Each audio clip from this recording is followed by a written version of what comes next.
Hello and welcome to My Life on Paper. I am Brianna. Welcome back to Series 14 of Christy's Beautiful Life in her 30 Days of Sketches. Today's sketch is by Ruth Lewendon and she is on Instagram. I will have that linked below. And I'm pretty excited about this, so I did not speed this up again. This is the second day in a row. This is all, I was going to say in real time. I've cut out a little bit parts, this is when my family went to Magic Kingdom last year in February. And I'm using this paper from, and I think it's Color Splash from Scrapbook Generation, and I believe it is no longer available, so I apologize for that. Scrapbook Generation has their own line of papers out. They are glossy, and they make them, they go out of stock, they stop making them. So this one I'm pretty sure is not no longer being made, but how pretty, cute, vibrant, and perfect for the Tiki room. I don't know if you know the Tiki room. My grandmother had a album of the Tiki room, and so this is kind of sentimental for me. So this is like layout number 3 or 4 that I've been doing of the Tiki room. Here are the birds, and you can see their names listed below. There's 4 of them. So I'm going to cut them each down to 3 by 3 and put them on the left side. I will not back them. I think that's what the sketch shows, but you can tweak the sketch in any way you need to. And this works perfectly for my layout that I'm doing. Now I did cut out with my Cricut. I have a Cricut Joy that I take to crops, and I was at a crop this day doing this layout, so I did the long title in Mickey ears of the Tiki room. That was probably too many tikis, but anyway, I won't sing it for you.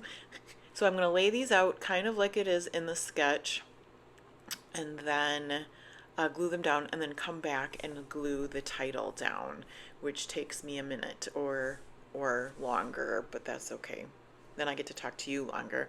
So while I'm taking my ATG adhesive and gluing this down, I will tell you that there is a playlist below of the 30 Days of Sketches. It is run by Christy from Christy's Beautiful Life. She does an amazing job of getting people to do exclusive sketches just for this series. She's been doing that for the last several series, maybe the last 4, but that's just a guess. She does this 3 times a year, and they're just great. And then there's an album on her Facebook page where you can drop your photo in of your interpretation of the sketch, which I just love. And you can go and look at everybody else's interpretations of the sketch. The stars alongside there are ones I've cut out from the cut apart sheet. There's like banners and stars and hearts and all different kind of things, all in these bright colors. So I picked out 4 different ones, and I believe I use 3 different ones. But as always, I like to have choices, and I like to change my mind. So I went with ones that had flowers. In the Tiki room there are flowers. So I stuck with that theme when I picked out the stars. And here is my title. And I just think that black, there's black in the photos, and it just pops off that brightly colored page. And then especially with the cutouts, it's just so fun. So there's in the Tiki room. Ta-da! Now, some of my pieces fell out, so I'm not going to have all the pieces parts, but mostly I kept them. So you can see like the E is still in the, and because that'll have a little spot that'll go back in there. Now room has 2 O's, and the R has a dot in the middle. One of the O's in room I have, and I will glue that. The other one I use a marker, which, if you don't look too closely, you'll never tell, and if you don't tell anybody else, they might not know. So, our secret. So here I'm taking that dot of the E out. There's a name for that dot. I don't know it. Maybe I should know it. I don't know it. We'll figure it out. Okay. I'll Google it later. Maybe if I remember. I probably won't remember. Okay. So here's my moving things around to look aesthetically pleasing. I don't use a ruler for this. I don't have time for that. So yeah, I just line it up how it looks like correctly, and then I'll use my Barely Art glue and get a splash of that on there. And then with this glue, it gives it a little wiggle room too. So it dries pretty quickly, so you got to move fast, but as opposed to something else, it you know, it allows you to wiggle it around to get in the right spot. Today is day 18, if I haven't said that already, and so we are not quite 3/4 of the way through the month. Next month in, oh my goodness, March. In April, I will be doing, there's a couple layouts I did not do from this month, and there's a couple layouts I didn't do from last month from Follow Sketch February. So that's what I'm going to be catching up on next month. Throughout the month, that'll be exciting, as along with my regular series that I play along with during the month. I've been trying to remember to ask a question each day with my video this month. Today's question is, how do you feel about glossy paper in your scrapbooks? I know some people have a big aversion to glossy cardstock. I myself do not mind. I also prefer matte photos to glossy photos, although maybe that should be my tomorrow's question of the day. But how do you feel about glossy paper in your layout? Do you use it? Is that okay? I don't know that anybody loves it, but you certainly could love it too. There's nothing wrong with that. These these brilliant colors just really speak to me, and then it kind of looks like mixed media-ish without having to do the mess of the mixed media. Not that I'm afraid to get a little messy once in a while. This might be crazy, but this might be one of my favorite layouts from the whole month.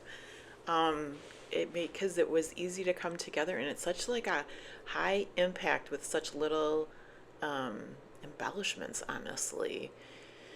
And now looking at this, I wonder, I can't, so it's been a little bit since I've done this layout. Not quite a week, but I did like 10 when I was there that weekend at the crop, and I don't know if I put foam adhesive underneath it. Under the stars, I don't think I did, and if I didn't, that would have been a good idea. So let's see if I do. I don't think I did. All right, so here you've seen me glue down the middle pieces, and I'm just going to sketch that O in the middle there, which turned out pretty well, if I do say so myself. So then I think like I'm done, but I've totally forgotten about the stars, so I will come back and add those stars in, which I think I just used my ATG for. Let's see, I don't remember. I'm going to leave you in suspense here for a moment. I really want to tuck one in over there. I'm just not sure, because that's, you know, trying to figure out where it makes most sense, and while I'm still looking at the layout or the sketch. And so I know I'll get one there. There's a nice big spot for one there. I did peek ahead, and I don't use the adhesive foam tape on here. I end up using my glue, which works just fine. The other thing is I went and I found out that the space in the middle of like the O or the E or the capital R is called a counter. If you want to tell me that's different than that, that's totally fine, because I'm just Googling and I don't really have a clue. So I do sneak that the star over there, and then I will use my Barely Art glue to adhere that down. I'm going to leave the orange one out, and I don't think there was an exact reason for leaving the orange one out. I mean, it was just a matter of just picking 3. So there is the floral one, and that should be about it. So thank you so much for hanging out with me through the end. Have a fabulous day, and please come back and see me again soon.